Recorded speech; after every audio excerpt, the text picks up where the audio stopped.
उनके पीछे बाकी के कैदी। सफर होता रहा। 27 तारीख आ गई। 27 तारीख आ गई, चूंकि इब्ने ज़ियाद का हुक्म था कि यजीद का सख्त ऑर्डर है कि कोई सर करबला से यजीद के दरबार में पहुंचे ना पहुंचे, हुसैन का सर जरूर पहुंचना चाहिए। ये किसका हुक्म था? Ibn Ziyad.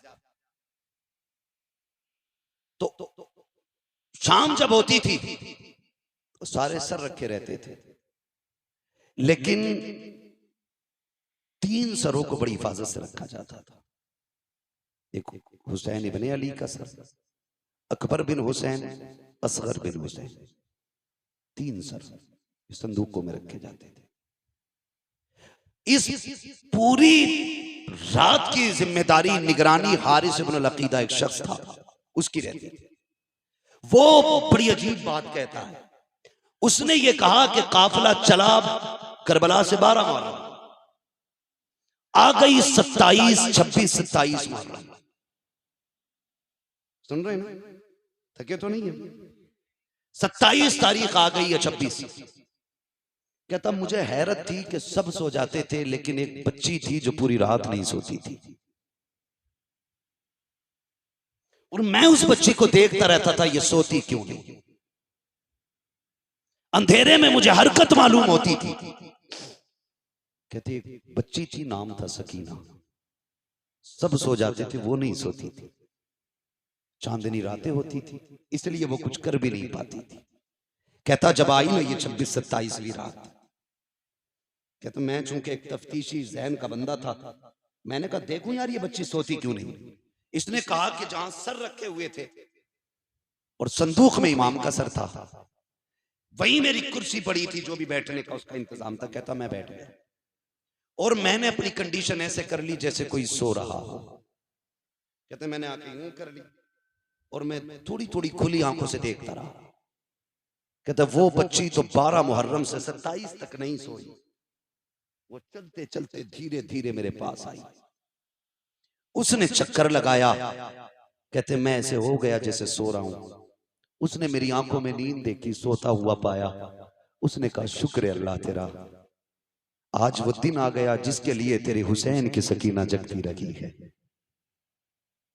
कहने लगा फिर मैंने ये सोचा शायद ये किस चीज के लिए जागी, मैं ये देखूं। कहता बच्ची मेरे पास से घटी और सबसे पहले उस संदूक के पास गई जिसमें असगर का सर रखा था। उसने सर निकाला, गोद में रखा, प्यार किया। कहती असगर आज 12 दिन हो गए, 15-17 दिन हो गए आज तुझसे जुदा हुए। कई दिन से जागती रही, आज मुलाकात हुई है। वो कहता वो बच्ची इस दर्द के साथ अपने भाई से बातें कर रही थी कि मेरा कलेजा फट रहा था। थोड़ी देर उसने सीने से लगाया, खिलाया बच्ची ने। कहता उसके बाद चेहरा साफ किया। वो कहती है असगर तू लेट जा, मुझे अभी अकबर से बातें करनी है। कहा उसने सर को अकबर संदूक में रखा, फिर अकबर के संदूक के पास गई। उसने संदूक अकबर का खोला, फिर सीने से लगाया। कहने लगी अकबर पता है जब तू मैदान आया था बाल बाबा के बाल सब काले थे, और जब तुझे लेके आए हैं बाल सफेद हो चुके थे। अजीब रिश्ता भाई और बहन का होता है। मैं यहां तक जानता हूं भाई पैदा ना हो तो रब से रो के रब दुआओं में भाइयों को बहनें मांगा करती है। अगर पैदा हो जाए पूरी जिंदगी मां बन के भाइयों को बहनें पाला करती है।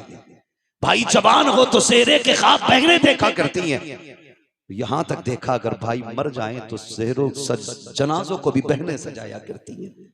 बहुत गहरा रिश्ता बहन और भाई का होता है। और फिर ये कोई आम नहीं, ये हुसैन के बच्चे हैं। सीने से लगाया, कहा अकबर मदीने जा रही हूं, अगर किस्मत ले गई तो बता सुगरा से क्या कहना है।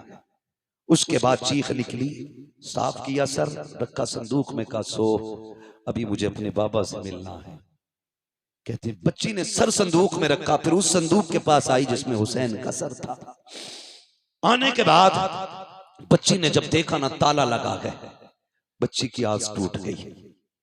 आस टूटी, उसने छुआ ताले को, ताला लगा है। वो बड़ी हसरत से ताले की तरफ देख रही थी।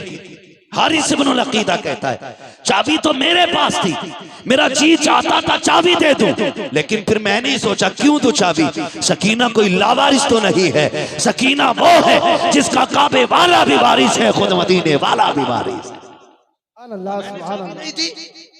फिर वो बच्ची आई, उस संदूक के पास बैठ गई, कहते बस उसने छोटे से हाथ उठा दिए, हाथ उठा के कहती मालिक तूने यूसुफ के लिए 7 ताले तोड़े थे, वो तेरा यूसुफ है, मैं तेरे हुसैन की सकीना हूं।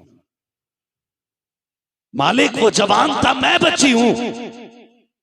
मालिक वो याकूब का बेटा है, हम मोहम्मद के बेटे हैं। या अल्लाह तेरे लिए 7 ताले तोड़ना मुश्किल नहीं, तो एक ताला तोड़ना कौन सा मुश्किल है। का जब सकीना ने रो के इतनी बात कही ना, ताला टूट के खुद जमीन पे आके गिर जाता है। कहता बस मैं कांप गया, मैं समझ गया ये कोई आम लोग नहीं है, सितम कर बैठे हैं। का जैसे ताला नीचे गिरा है, हुसैन की सकीना मुस्कुराने लग जाती है। चलती चलती उसने संदूक खोला। हारिस इब्नुल अकीदा कहता है रात 27 भी थी, हर तरफ अंधेरा था, लेकिन जब बच्ची ने संदूक का ढक्कन खोला है और सरे हुसैन बाहर निकाला है, कहता अंधेरी रात में पूरे जंगल में उजाला फैल जाता है, ऐसा लग रहा था जैसे चांद जमीन पे उतर आया हो। कहता उसके बाद हुसैन की सकीना ने बाप को सीने से लगाया, माथे को चूमा, प्यार किया। कहती अब्बा आज तक मैं तेरे सीने से लग के सोती रही, आज तू मेरे सीने से लग के सो जा। ये कहती रही और कहती अब्बा पता है आज 10 मुहर्रम से लेकर के 27 मुहर्रम आ गई है, अब्बा मैं सोई नहीं हूँ, तुझसे बातें करने का जी कर रहा था, तेरी मीठी बोली याद आ रही थी, तेरी बेटी कहना याद आ रहा था। अब्बा जी तेरी बेटी 12 दिन जाग करके तेरा इंतजार करती रही है, आओ अपनी बेटी से बातें करो। इतना कहते कहते हजरत सकीना की हिचकी बन जाती है, सरे इमाम सकीना की गोद में है, लबे अक़दस हिलते हैं, आवाज आती है अल्लज़ीना इज़ा असाबतहुम मुसीबा क़ालू इन्ना लिल्लाहि व इन्ना इलैहि राजिऊन। बेटी ने बाप के लबों से तिलावत सुनी है, कलेजा ठंडा हो जाता है। कहती अब्बा इजाजत है, फजर का वक्त हो रहा है, तूने जाते जाते कहा था बेटियों नमाज न छूटे। अब्बा मैं गवाही देती हूँ किसी की नमाज नहीं छूटी है, किसी का पर्दा नहीं छूटा है। ओ खुदा के वास्ते जरा समझो तो सैयदों को, इनके नाम पे ढोल बजाते हो, इनके नाम पे बेटियों के पर्दे उतारते हो, ताज़िए के नाम पे तुमने औरतों को बेपर्दा करके लाके खड़ा कर दिया। गैरत आनी चाहिए। 10 तारीख में एक नहीं 72 लाशें हैं, लेकिन सर से दुपट्टा नहीं उतरा है, किसी की आवाज नहीं निकली है। और खुदा की कसम करबला तो करबला, करबला से मदीने तक सैयदा ज़ैनब ने शरीयत और हया को नहीं छोड़ा है। हजरत इमाम ज़ैनुल आबिदीन को मदीने लाने के बाद हुजूर के रोजे पे कहा था नाना गवाह हो जाना, मैंने हुसैन का किया वादा पूरा कर दिया है। मेरे हुसैन ने कहा था ज़ैनब मेरे असगर को मदीने पहुंचा देना। देखो हुसैन मैंने तुम्हारे असगर को मदीने पहुंचा दिया है, तारीख गवाह है। हजरत ज़ैनब संभाल के लाई है इमाम सज्जाद को मदीने तक, तभी तो मैं कहता हूँ बचा के कूफे से आबिद को लेके आई है, कमर पे 12 इमामत उठा के लाई है। अली की बेटी को चुप कर सलाम करी, सलाम तेरी अमानतें घर तक पहुंचा